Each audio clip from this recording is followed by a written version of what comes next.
je vais vous présenter une synthèse du projet d'aménagement et développement durable donc, qui va être débattu à l'issue de cette présentation.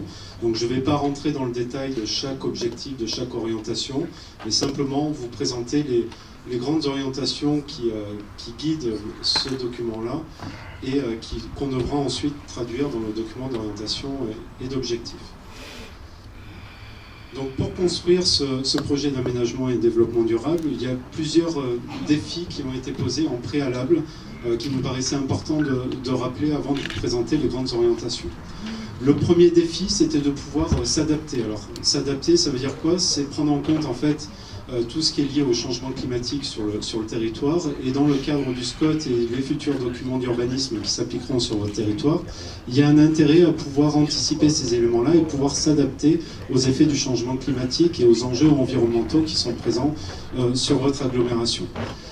S'adapter également, c'est pouvoir faire preuve de sobriété. Sobriété par rapport à la crise énergétique qu'on est en train de vivre sur le territoire, mais sobriété également par rapport aux ZAN, au zéro artificialisation nette, qui va nous demander d'économiser du foncier, d'économiser de l'espace, et donc on va être dans une logique de sobriété qu'on va devoir traduire directement dans le SCOT et par la suite dans les différents documents d'urbanisme qui seront mis en place sur votre territoire. S'adapter également, c'est pouvoir rester résilient, c'est-à-dire que vous avez une capacité sur votre territoire de pouvoir rebondir par rapport aux différentes crises que vous avez vécues, et c'est un atout sur lequel il faut pouvoir s'appuyer pour pouvoir construire le développement de votre agglomération pour les 20 prochaines années, puisque ce document-là se projette à 20 ans, à 2044-2045. Un autre défi qui nous paraissait important, c'était la question de pouvoir continuer à accueillir sur le territoire, à la fois accueillir de nouvelles populations. On est sur, alors c'est pas un objectif en soi, mais c'est un cap qui est fixé de pouvoir accueillir 10 000 habitants en plus sur le territoire à échéance 20 ans. Il faut savoir que ces 10 000 habitants correspondent en fait à un taux d'accroissement naturel de population que vous avez observé sur les dernières années de 0,3% par an. Quand on poursuit ce taux d'accroissement naturel, on arrive à 10 000 habitants en plus sur le territoire à échéance de 2045. L'accueil de ces 10 000 habitants, plus les besoins de la population qui vit aujourd'hui sur votre agglomération, va générer également des besoins en logement. C'est 6 000 logements qu'il faudra produire sur votre agglomération. 6 000 logements alors qui sont à la fois de la construction neuve sur l'ensemble du territoire, mais également du réinvestissement des logements vacants. On le sait sur votre territoire, et notamment sur les villes de Tarbes et sur les villes de Lourdes, il y a une part importante de logements vacants qu'il faut pouvoir mobiliser pour répondre aux besoins de la population dans les années à venir. Accueillir également, c'est continuer aussi à pouvoir accueillir de l'emploi, puisque c'est un élément qui est important dans le cadre du développement de votre territoire, et de garder le ratio qui existe aujourd'hui de 2,36 ou 37 habitants pour un emploi. Il faut savoir que, pour vous donner un ordre d'idée, sur l'agglomération toulousaine, on est quasiment sur les mêmes ratios d'habitants pour emploi. Donc ça témoigne d'une certaine dynamique également sur le territoire en termes de développement économique qu'il faut pouvoir maintenir pour les années à venir. Et le troisième défi, bien évidemment, c'est de pouvoir innover. Innover à la fois sur le plan technologique et le plan économique. Innover au regard des défis que nous pose la loi et la loi climat et résilience, c'est-à-dire que le développement de l'urbanisation aujourd'hui va devoir forcément se faire autrement que ce qu'on a observé, ce qu'on a vécu sur nos territoires pendant ces 50 dernières années. Et innover également, c'est pouvoir se déplacer autrement, peut-être travailler sur le développement des transports collectifs ou d'autres modes de déplacement, puisqu'on en parle peu, mais il y a un autre objectif aussi qui est inscrit dans la loi, c'est le ZEN, le zéro émission net, qui doit être également atteint en 2050. Donc ces trois défis, en fait, nous ont permis par la suite de travailler sur trois grandes orientations du projet d'aménagement et développement durable. Renforcer Tarbes-Lourdes-Pyrénées comme entité majeure au sein de son territoire d'influence et de la région Occitanie, faire de l'équilibre entre les territoires et les conditions de développement, et faire de la qualité de vie le leitmotiv de notre territoire. Ce sont les trois grandes orientations qui guident en fait le développement pour les 20 prochaines années. Le premier axe, donc conforter Tarbes-Lourdes-Pyrénées comme entité majeure au sein de son territoire d'influence et de la région Occitanie, c'est tout ce qui va toucher aux notions d'attractivité. C'est bien évidemment, dans un premier temps, de conforter Tarbes-Lourdes-Pyrénées comme le premier pôle d'emploi en fait, des Hautes-Pyrénées et comme pôle économique majeur de l'Occitanie. Ça veut dire que, à la fois dans le SCOT et dans le PADD, on prévoit le développement économique sur le territoire autour des deux zones économiques qui sont projetées à l'heure actuelle, donc sur le secteur de Pyrénéa, mais également sur le secteur du parc de l'Adour. Ça veut dire également que le développement économique pourra se faire sur l'ensemble du territoire et avec une attention particulière sur tout ce qui va être lié à l'activité agricole, en prenant en compte aussi les spécificités de la partie nord et de la partie sud de votre agglomération. Le développement économique, ça va être lié également au développement touristique, en prenant en compte, encore une fois, les spécificités du nord et du sud de votre agglomération. L'attractivité également, elle va reposer sur les marqueurs de votre territoire. Les marqueurs, c'est tout ce qui est lié, par exemple, à votre patrimoine, à votre histoire, à votre paysage. C'est autant d'éléments qu'on a soulevés, qu'on a soulignés dans ce PADD et qu'on souhaite valoriser également pour les années à venir. L'attractivité, ça va être également la question de l'accessibilité de votre territoire. On sait aujourd'hui que vous avez une porte d'entrée importante autour de l'aéroport.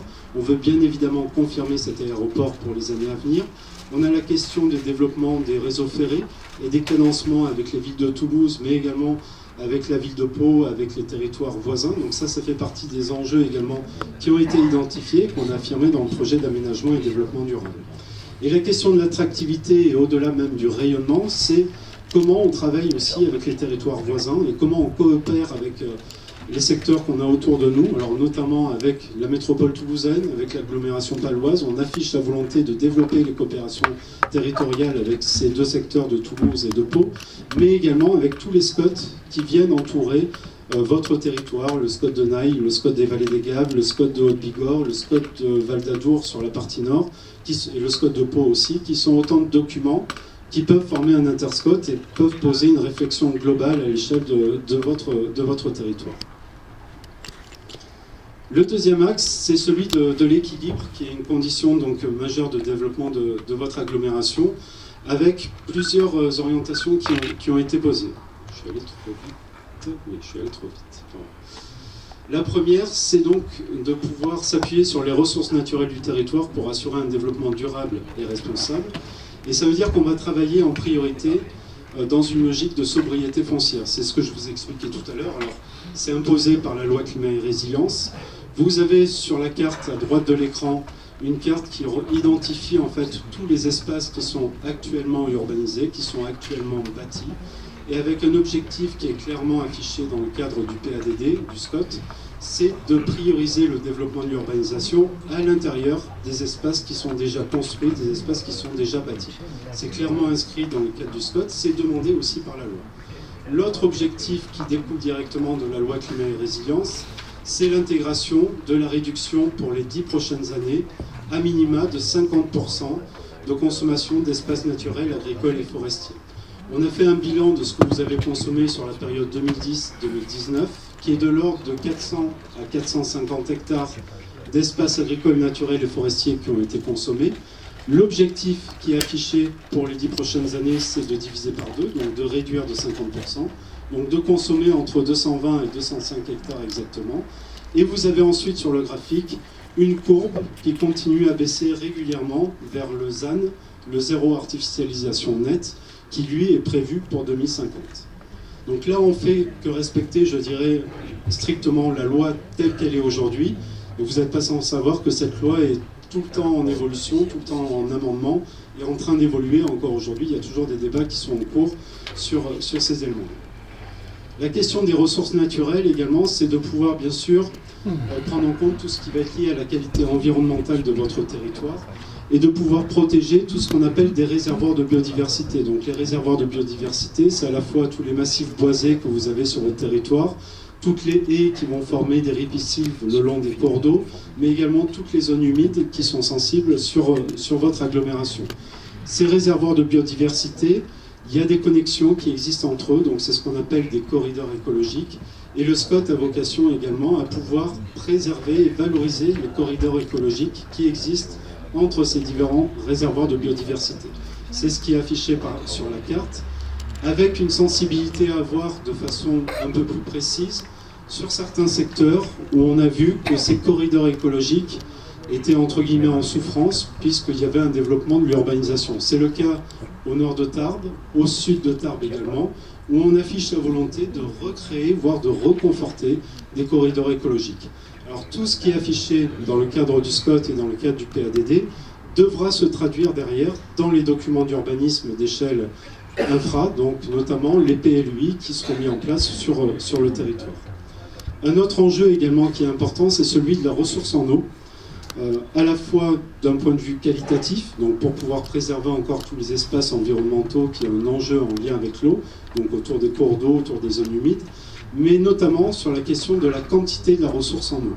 C'est un enjeu important. On sait qu'aujourd'hui, avec le réchauffement climatique, on va avoir des problématiques d'approvisionnement et de gestion de la ressource en eau sur le territoire. Donc il faut pouvoir l'anticiper, pouvoir l'adapter au contexte local dans le cadre du SCOT et des PLU qui seront mis en place par la suite.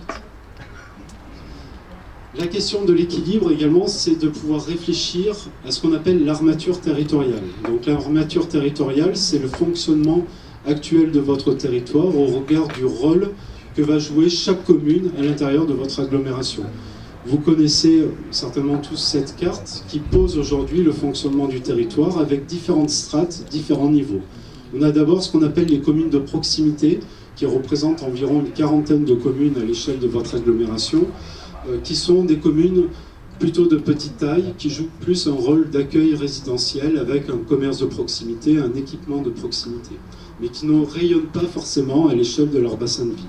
On va retrouver ensuite ce qu'on appelle des communes relais.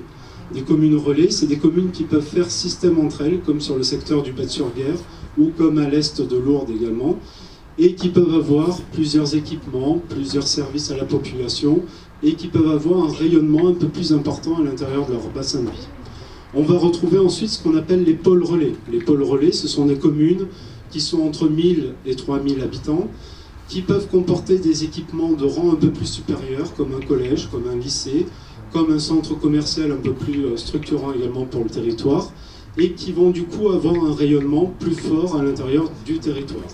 C'est le cas par exemple de Saint-Pé, de Barbazan-de-Batte, d'Ibos, de Bazette, et également d'Orlex, et tout le secteur Orgue, Momère et Salsadour également sur la vallée de la Dour.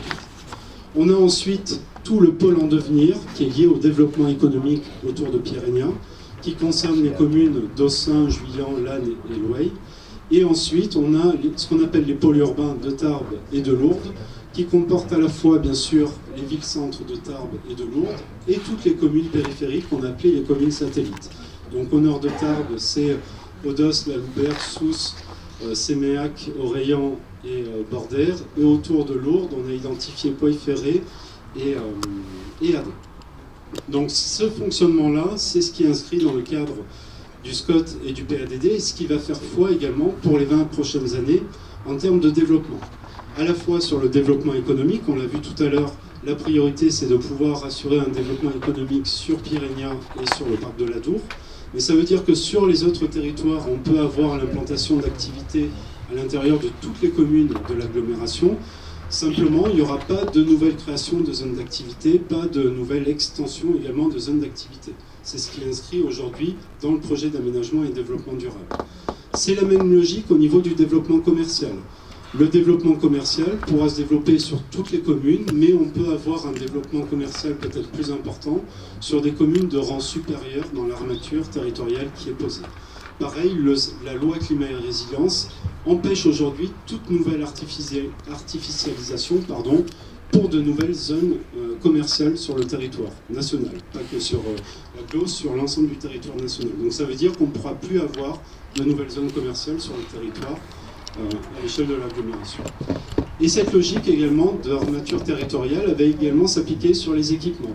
C'est-à-dire qu'en fonction du classement de chaque commune, on pourra avoir des équipements de proximité, des équipements intermédiaires, des équipements de rayonnement plus général sur l'ensemble du territoire. Et c'est l'armature territoriale qui va guider l'implantation de ces équipements. La question d'équilibre, c'est également la production de logements sur votre agglomération et la répartition de ce parc de logements sur le territoire. L'objectif qui est affiché dans le cadre du PADD, bien évidemment, c'est de pouvoir répondre aux enjeux et aux besoins de ce qu'on appelle le parcours résidentiel, c'est-à-dire de toutes les tranches de population, quel que soit leur âge, quel que soit leur niveau de catégorie socio-professionnelle sur l'ensemble de l'agglomération. Donc on répondra aux besoins qui sont prévus par rapport à ces types de populations sur le territoire. L'autre objectif, c'est de pouvoir redonner aussi une force, une attractivité au cœur de ville, au centre-ville au cœur de village également de votre agglomération. C'est toutes les politiques en fait qui sont lancées et qui sont en cours aujourd'hui, avec notamment Action Cœur de Ville sur Tarbes et sur Lourdes. Mais c'est la question également de façon plus globale de la revitalisation des centres-bourgs et des centres-villages, qui est clairement affichée également dans le cadre de ce PADD. Un objectif toujours par rapport au logement, c'est de pouvoir, du moins d'essayer de produire un logement qualitatif, pour répondre aux besoins des populations et aux nouvelles attentes des populations également qui viennent s'installer sur le territoire. La question de l'habitat individuel est un enjeu important, la question de l'accès à la nature également est un enjeu important pour votre territoire, et la question des performances énergétiques des bâtiments aussi doit être pris en compte et intégrée dans les réflexions qui sont posées au travers du SCOT. Le troisième axe de ce projet d'aménagement et développement durable, c'est tout ce qui est lié à la qualité de vie. La première question en termes de qualité de vie, ça va être la question des mobilités. On affiche dans le cadre de ce projet d'aménagement et développement durable, d'une part la volonté de pouvoir adapter le réseau de transport en commun en fonction de l'armature territoriale qui a été posée tout à l'heure, c'est-à-dire que les secteurs les plus urbanisés, c'est là où il pourrait y avoir une réflexion sur le développement ou sur l'adaptation du réseau de transport en commun existant, sans pour autant oublier les territoires ruraux où il y a des problématiques de mobilité également qu'il faut pouvoir intégrer dans le cadre du SCOT et du document d'orientation et d'objectifs par la suite. C'est également de pouvoir s'appuyer sur les différentes gares qu'on a sur le territoire, avec la gare de Tarbes, la gare de Lourdes, la gare de Saint-Pé-de-Bigorre, également pour favoriser ce qu'on appelle l'intermodalité. L'intermodalité, c'est un terme un petit peu technique, mais ça veut dire simplement qu'on peut arriver à vélo, à pied, à une gare, repartir en bus, repartir en train également, ou en voiture. C'est ça l'intermodalité sur le territoire, et il y a des zooms à avoir autour de la gare de Lourdes et de la gare notamment de Tarbes, et pourquoi pas à Saint-Pé-de-Bigorre. Et on a gardé la possibilité, alors là une échéance plus longue, puisque je rappelle on a échéance 20 ans, de pouvoir se questionner sur le devenir de la halte aujourd'hui d'Aussin, et pourquoi pas de développer ce secteur-là en lien avec le développement économique autour de Pyrénées. La question des mobilités, c'est tout ce qu'on appelle aussi les modes actifs. Donc les modes actifs, c'est simplement se déplacer à pied ou à vélo sur le territoire. Vous avez réalisé sur l'ensemble de votre agglomération un schéma directeur des mobilités douces. Merci. Bien évidemment, les orientations et les actions qui sont prévues à l'intérieur de ce schéma ont été intégrées dans le cadre du SCOT et se traduisent par la réalisation à terme de pistes cyclables ou également par la réflexion sur l'aménagement de l'espace public pour sécuriser et favoriser les déplacements piétons à l'intérieur des centres-villes, à l'intérieur des bourgs et à l'intérieur de vos villages également. Ça fait partie d'une orientation forte aussi du projet d'aménagement et développement durable. Favoriser les transports décarbonés également, c'est un enjeu qui est de plus en plus d'actualité en lien avec le changement climatique et le réchauffement climatique, et plus particulièrement sur votre territoire, également en lien avec la réutilisation d'anciennes voies ferrées qui pourraient être utilisées pour développer soit du fret sur votre territoire de marchandises, donc en direction de Bagnères de Bigorre notamment, ou bien également pour être réutilisées pour développer les modes doux, notamment en direction de la partie nord de votre territoire. La question des mobilités, elle est bien évidemment liée aussi aux déplacements automobiles. Et les déplacements automobiles, aujourd'hui, on a identifié dans le cadre du SCOT plusieurs projets structurants avec la déviation nord de Tarbes, qui est actée et qui est intégrée dans le SCOT, le contournement d'AD également, et également la réfection de la RD8 en direction de Bagnères de Bigorre. Un autre enjeu qui est important lié à la qualité de vie, ça va être votre quotidien et la qualité des paysages que vous voyez tous les jours, avec plusieurs enjeux qui ont été posés dans le cadre de ce document. Le premier, de prendre en compte la sensibilité paysagère de votre territoire. Alors, la carte que vous avez ici reprend, alors pas fidèlement en fait, les différentes entités paysagères qui ont été posées dans l'atlas paysager qui a été réalisé par le Conseil d'architecture et d'urbanisme et d'environnement du département, mais il reprend la philosophie de ces grandes entités paysagères qui existent avec la vallée de la Dour, le plateau agricole sur la partie ouest de votre territoire et tout le secteur de Piémont sur la partie sud. L'objectif, c'est qu'à partir de ces entités paysagères, on puisse travailler sur la définition d'orientation que les PLUI prendront en compte sur l'architecture, le patrimoine, le traitement également de tout ce qui va toucher à l'identité de votre territoire. Un autre enjeu qui est important, c'est la question de la gestion de l'interface entre les espaces aujourd'hui qui sont construits, qui sont habités ou qui sont urbanisés, et les espaces agricoles et les espaces naturels. Et on affiche clairement dans le cadre de ce projet la volonté de mieux gérer ces espaces-là, peut-être par la création de zones de transition, par également la préservation d'espaces agricoles, ou bien également en évitant toute urbanisation linéaire sur ces espaces-là. Et un autre enjeu qui est important en termes de qualité de vie et de cadre de vie, c'est va être la question du traitement de vos entrées de ville, qui est un enjeu important aussi sur le territoire, notamment autour des entrées de ville, donc de Tarbes et de Lourdes sur l'agglomération. Le dernier point du projet d'aménagement et développement durable, c'est tout ce qui va être lié au nouveau mode de vie, pour pouvoir garantir le bien-être. Nouveaux modes de vie, bien sûr, qui sont conditionnés par la nouvelle loi climat et résilience, avec la question des formes d'urbanisation, des formes d'habitat qu'on va pouvoir développer sur notre territoire. Et dans le cadre de ce projet d'aménagement et développement durable, on affiche très clairement la volonté, bien sûr, de densifier, parce que la loi aujourd'hui nous le demande, mais de densifier en fonction du caractère urbain, de l'environnement qu'on a autour de chaque commune, de chaque lieu-dit, de chaque village. C'est un point qui est très important parce que quand on regarde et quand on lit un peu plus en détail ce document-là, on a affiché le fait de pouvoir développer par exemple de l'habitat individuel sur les communes de proximité ou même sur l'ensemble du territoire, mais de changer le modèle de développement de l'habitat individuel.